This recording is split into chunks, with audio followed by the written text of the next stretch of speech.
প্রত্যক্ষদর্শীরা জানায় রোববার সকাল 8:30টার দিকে মোহাম্মদপুর রায়ের বাজার এলাকার পুলপার বস্তির একটি ঘরে আগুন লাগে। মুহূর্তের মধ্যে আগুন ছড়িয়ে যায় আশপাশের সব ঘরগুলোতে। প্রথমে স্থানীয়রা আগুন নিয়ন্ত্রণের চেষ্টা করে, কিন্তু আগুনের তীব্রতা বেড়ে যায় মুহূর্তের মধ্যেই। পরে ফায়ার সার্ভিসের 10টি ইউনিট আগুন নিয়ন্ত্রণে স্থানীয়দের সঙ্গে যোগ দেয়। প্রায় 3 ঘন্টা চেষ্টার পর আগুন নিয়ন্ত্রণে আনে ফায়ার সার্ভিস। আর আগুনে পুড়ে সব হারিয়ে এভাবে কান্নায় ভেঙে পড়েন বস্তিবাসী।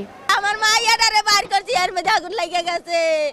ও আল্লাহ, আমি যে কিছু বাইর করতাম না, কত কষ্ট করি আমি রে।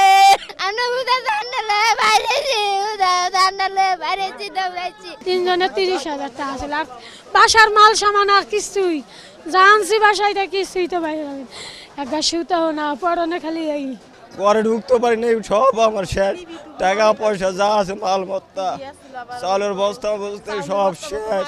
অগ্নিকাণ্ডে ফাতেমা নামে 3 বছর বয়সী এক শিশুর মৃত্যু হয়েছে। শিশুটি বাসায় ঘুমন্ত ছিল বলেও দাবি করেন তার মা। তবে ফায়ার সার্ভিস শিশুটির মৃত্যুর খবর নিশ্চিত করতে পারেনি।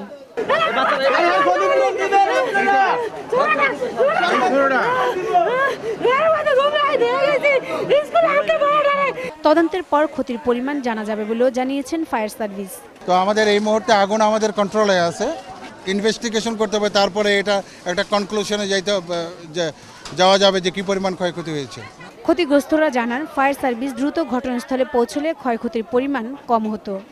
এই ফায়ার বিদেশে কোনো কাজ করে না, সব পাবলিক আগুন নিভাইছে। পাবলিক না নেই, পাবলিক একটা জনগণ বাঁচত না। কিন্তু ওনারা যায় একবার যায় ওদিক, একবার যায় ওদিক। ওনারা যদি একবার এখানে ভেতরে আসতো তাহলে এতটা হতো না।